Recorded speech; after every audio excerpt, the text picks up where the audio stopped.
Sony beats Disney and Pixar in animation with a surprising turnaround that's shaking up the industry hierarchy. While Disney has dominated animated films for decades, Sony Pictures Animation is now claiming the spotlight with its latest hit. K-pop Demon Hunters topped Netflix's global charts with more than 33 million views in just 2 weeks. In fact, it became the second most viewed movie in the history of Netflix. This success stands in stark contrast to Disney's recent struggles.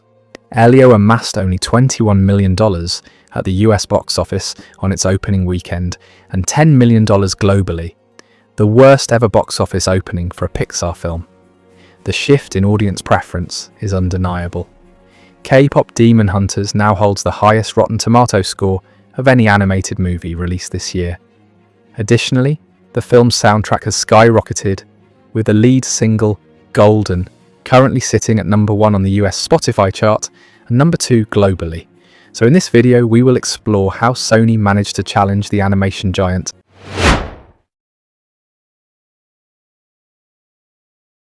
Sony's creative risk-taking is exemplified by K-pop Demon Hunters, a film that might sound unconventional on paper.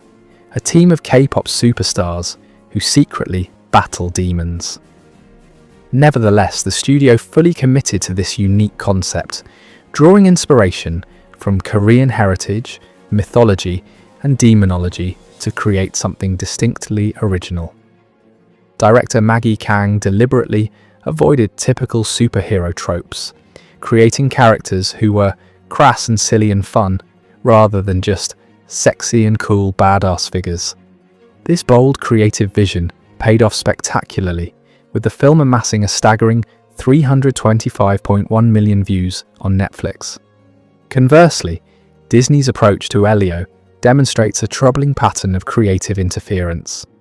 The film's original director, Adrian Molina, exited the project after receiving feedback from Pixar leadership about his vision. Following Molina's departure, much of Elio was reworked under new directors.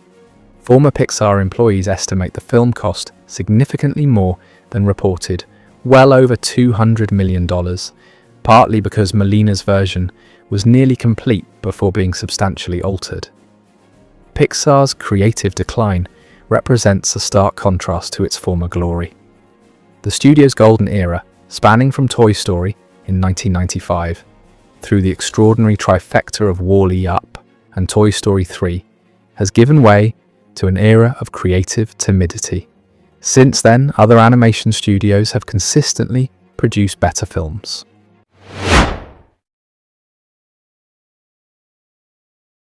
Music sits at the heart of animated storytelling, with both Disney and Sony understanding its power, but taking vastly different approaches to its execution. The Disney animation renaissance was built on the extraordinary musical foundation laid by Alan Menken and Howard Ashman. Their Broadway-infused approach redefined Disney animation, producing timeless songs for films like The Little Mermaid, Beauty and the Beast, and Aladdin. Sony took a different path, modernizing the animation musical formula by partnering with authentic K-pop hitmakers. Instead of treating music as an afterthought, Sony made it the lifeblood of the film. The team approached songs as both narrative vehicles and potential standalone hits, a strategy that paid enormous dividends. The soundtrack's commercial performance has been nothing short of historic. It became the first soundtrack with 4 simultaneous top 10 songs on the Billboard Hot 100. Lead single Golden reached number 2 on Billboard's Hot 100. Overall, the soundtrack has accumulated more than 3 billion global streams, making it the highest charting soundtrack of 2025. Beyond traditional metrics, the soundtrack's cultural impact extends deep into social media. TikTok has been flooded with fan edits and dance covers, with the film's official accounts actively promoting music content.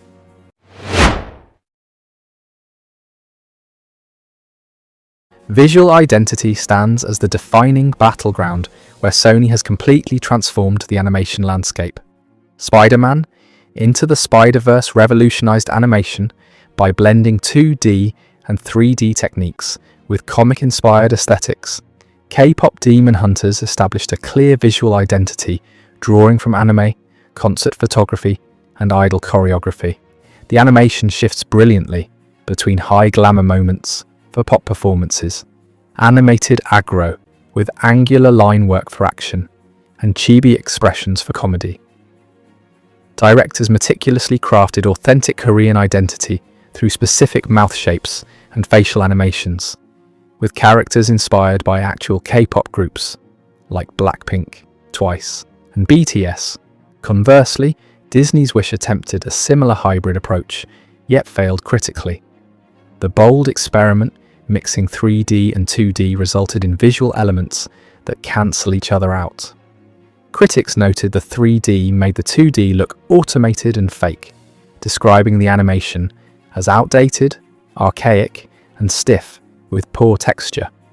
Sony's strategic advantage comes through allowing creators minimal executive oversight.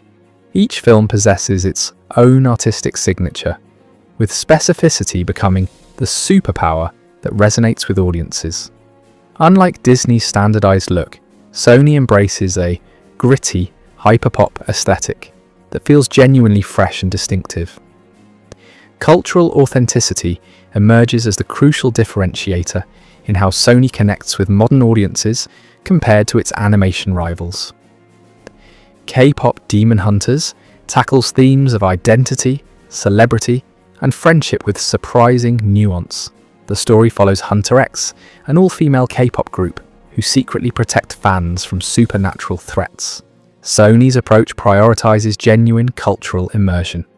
For K-pop Demon Hunters, the production team traveled to South Korea, studying everything from traditional folk villages to modern Seoul street designs. Sony recognized that content needs to cater to new generations of viewers who crave their own stories. So I hope you guys enjoy this video. Leave your thoughts in the comments section below. Hit the subscribe button and like this video for more such content.